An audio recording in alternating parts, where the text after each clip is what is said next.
y'all, welcome. Hey y'all, welcome back to my channel. It is week 2, day 4 of a daily Bible study with me. We are still reading the Bible in 52 weeks for a year-long Bible study for women. And I know I'm in the same exact thing. My hair is just now clapping to my thumbnail. But anyways, I just finished editing the day 3 one, so that's uploading right now, and I'm about to record day 4 because watch that one, y'all understand what's going on. But for day 4, we will be reading Genesis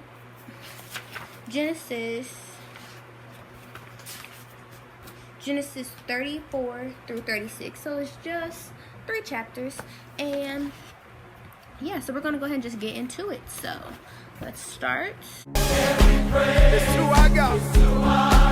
Every word of worship. With one accord. Go to Genesis 34 first before I start my screen recording. Alright. 3, 2, 1. Okay, y'all will see it on either side of me. I'm not really sure, but we're gonna go ahead and start it. Genesis 34. My volume up. Now Dinah, the daughter of Leah, had born to Jacob, went out to visit the women of the land. When Shechem, son of Hamor the Hivite, the ruler of that area, saw her, he took her and raped her. His heart was drawn to Dinah, daughter of Jacob. He loved the young woman and spoke tenderly to her. And Shechem said to his father Hamor, "Get me this girl as my wife." When Jacob heard that his daughter Dinah had been defiled, his sons were in the fields with his livestock, so he did nothing about it until they came home. Then Shechem's father Hamor went out to talk with Jacob. Meanwhile, Jacob's sons had come in from the fields as soon as they heard what had happened. They were shocked and furious because Shechem had done an outrageous thing in Israel by sleeping with Jacob's daughter, a thing that should not be done. But Hamor said to them, "My son Shechem has his heart set on your daughter. Please give her to him as his wife. Intermarry with us, give us your daughters, and take our daughters for yourselves. You can settle among us, the land is open to you, live in it, trade in it, and acquire property in it." Then Shechem said to Dinah's father and brothers, "Let me find favor in your eyes, and I will give you whatever you ask. Make the price for the bride and the gift I am to bring as great as you like, and I'll pay whatever you ask me. Only give me the young woman as my wife." Because their sister Dinah had been defiled, Jacob's sons replied deceitfully as they spoke to Shechem and his father Hamor. They said to them, "We can't do such a thing. We can't give our sister to a man who is not circumcised. That would be a disgrace to us. We will enter into an agreement with you on one condition only, that you become like us by circumcising all your males. Then we will give you our daughters and take your daughters for ourselves. We'll settle among you and become one people with you. But if you will not agree to be circumcised, we'll take our sister and go." Their proposal seemed good to Hamor and his son Shechem. The young man, who was the most honored of all his father's family, lost no time in doing what they said because he was delighted with Jacob's daughter. So Hamor and his son Shechem went to the gate of their city to speak to the men of their city. "These men are friendly toward us," they said. "Let them live in our land and trade in it. The land has plenty of room for them. We can marry their daughters, and they can marry ours. But the men will agree to live with us as one people only on the condition that our males be circumcised as they themselves are. Won't their livestock, their property, and all their other animals become ours? So let us agree to their terms, and they will settle among us." All the men who went out of the city gate agreed with Hamor and his son Shechem, and every male in the city was circumcised. 3 days later, while all of them were still in pain, 2 of Jacob's sons, Simeon and Levi, Dinah's brothers, took their swords and attacked the unsuspecting city, killing every male. They put Hamor and his son Shechem to the sword and took Dinah from Shechem's house and left. The sons of Jacob came upon the dead bodies and looted the city where their sister had been defiled. They seized their flocks and herds and donkeys and everything else of theirs in the city and out in the fields. They carried off all their wealth and all their women and children, taking as plunder everything in the houses. Then Jacob said to Simeon and Levi, "You have brought trouble on me by making me obnoxious to the Canaanites and Perizzites, the people living in this land. We are few in number, and if they join forces against me and attack me, I and my household will be destroyed." But they replied, "Should he have treated our sister like a prostitute?" Genesis 35. Then God said to Jacob, "Go up to Bethel and settle there, and build an altar there to God, who appeared to you when you were fleeing from your brother Esau." So Jacob said to his household and to all who were with him, "Get rid of the foreign gods you have with you, and purify yourselves and change your clothes. Then come, let us go up to Bethel, where I will build an altar to God, who answered me in the day of my distress, and who has been with me wherever I have gone." So they gave Jacob all the foreign gods they had, and the rings in their ears, and Jacob buried them under the oak at Shechem.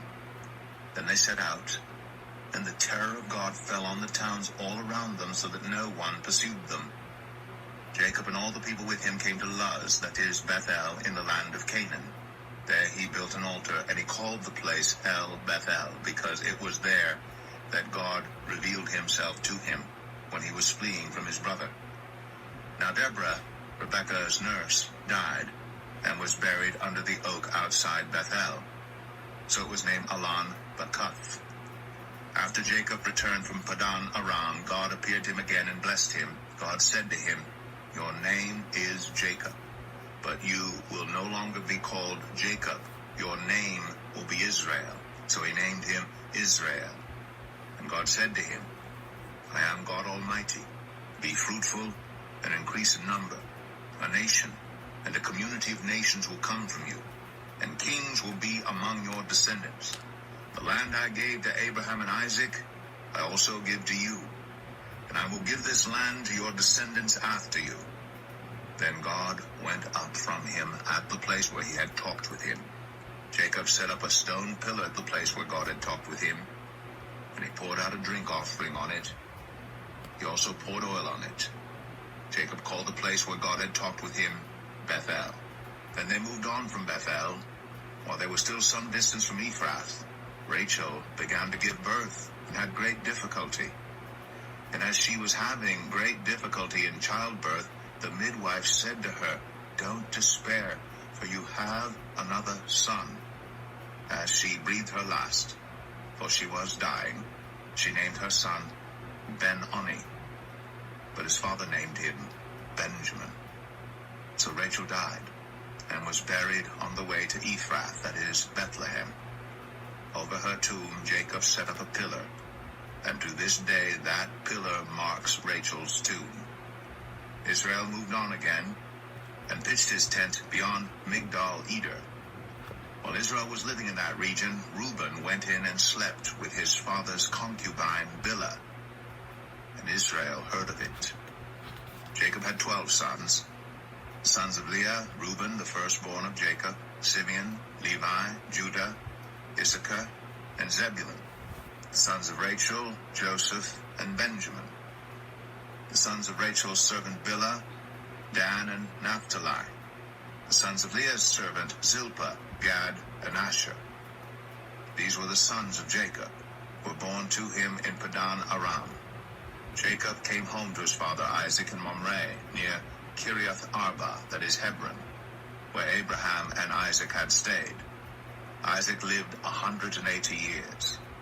Then he breathed his last and died, and was gathered to his people, old and full of years, and his sons Esau and Jacob buried him. Genesis 36. Last chapter for This is the account of the family line of Esau, that is Edom. Esau took his wives from the women of Canaan, Adah, daughter of Elon the Hittite, and Oholibamah, daughter of Anah, and granddaughter of Zibeon the Hivite, also Basemath, daughter of Ishmael, and sister of Nebaioth. Adar bore Eliphaz to Esau, Basemath bore Ruel, and Oholibamah bore Jeush, Jalam, and Korah. These were the sons of Esau, who were born to him in Canaan. Esau took his wives and sons and daughters and all the members of his household, as well as his livestock, and all his other animals and all the goods he had acquired in Canaan, and moved to a land some distance from his brother Jacob. Their possessions were too great for them to remain together. The land where they were staying could not support them both because of their livestock. So Esau, that is Edom, settled in the hill country of Seir. This is the account of the family line of Esau, the father of the Edomites, in the hill country of Seir. These are the names of Esau's sons: Eliphaz, the son of Esau's wife Adah, and Ruel, the son of Esau's wife Basemath. The sons of Eliphaz: Teman, Omar, Zepho, Gatam, and Kenaz. Esau's son Eliphaz also had a concubine named Timnah, who bore him Amalek. These were grandsons of Esau's wife Adah. The sons of Ruel: Nahath, Zerah, Shema, and Mizah. These were grandsons of Esau's wife Basemath. The sons of Esau's wife Oholibamah, daughter of Anah and granddaughter of Zibeon, whom she bore to Esau: Jeush, Jalam, and Korah. These were the chiefs among Esau's descendants. The sons of Eliphaz, the firstborn of Esau, chiefs: Teman, Omar, Zepho, Kenaz, Korah, Gatam, and Amalek. These were the chiefs descended from Eliphaz in Edom. They were grandsons of Adah. The sons of Esau's son Ruel, chiefs: Nahath, Zerah, Shema, and Mizah. These were the chiefs descended from Ruel in Edom. They were grandsons of Esau's wife Basemath. The sons of Esau's wife Oholibamah, chiefs: Jeush, Jalam, and Korah. These were the chiefs descended from Esau's wife Oholibamah, daughter of Anah. These were the sons of Esau, that is Edom, and these were their chiefs. These were the sons of Seir the Horite, who were living in the region: Lotan, Shobal, Zibeon, Anah, Dishan, Ezer, and Dishan. These sons of Seir in Edom were Horite chiefs. The sons of Lotan: Hori and Hamam. Timnah was Lotan's sister. The sons of Shobal: Alvan, Manahath, Ebal, Shepho, and Onam. The sons of Zibeon: Allah and Anah. This is the Anah who discovered the hot springs in the desert while he was grazing the donkeys of his father Zibeon. The children of Anah: Dishan and Oholibamah, daughter of Anah. The sons of Dishan: Hemdan, Eshban, Ithran, and Karan. The sons of Ezer: Bilhan, Zavan, and Akan. The sons of Dishan: Uz and Aram. These were the Horite chiefs: Lotan, Shobal, Zibeon, Anah, Dishan, Ezer, and Dishan. These were the Horite chiefs according to their divisions in the land of Seir. These were the kings who reigned in Edom before any Israelite king reigned. Bela, son of Beor, became king of Edom. His city was named Din-Habah. When Bela died, Jobab, son of Zerah, from Basra, succeeded him as king. When Jobab died, Husham, from the land of the Temanites, succeeded him as king. When Husham died, Hadad, son of Bedad, who defeated Midian in the country of Moab, succeeded him as king. His city was named Avith. When Hadad died, Samlah from Masrekah succeeded him as king. When Samlah died, Shaul from Rehoboth on the river succeeded him as king. When Shaul died, Baal-Hanan, son of Akbor, succeeded him as king. When Baal-Hanan, son of Akbor, died, Hadad succeeded him as king.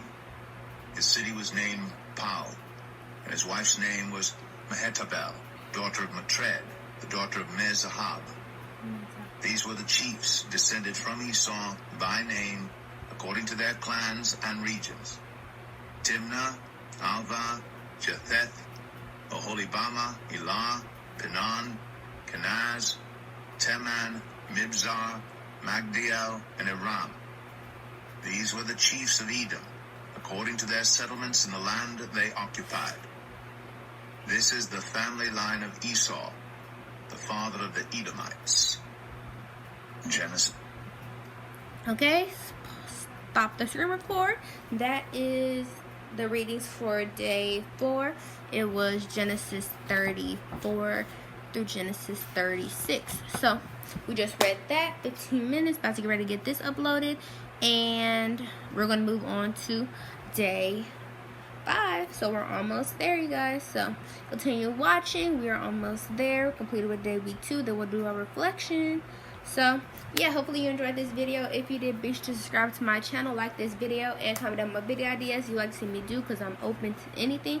So yeah, I'll see y'all in the next video. Bye.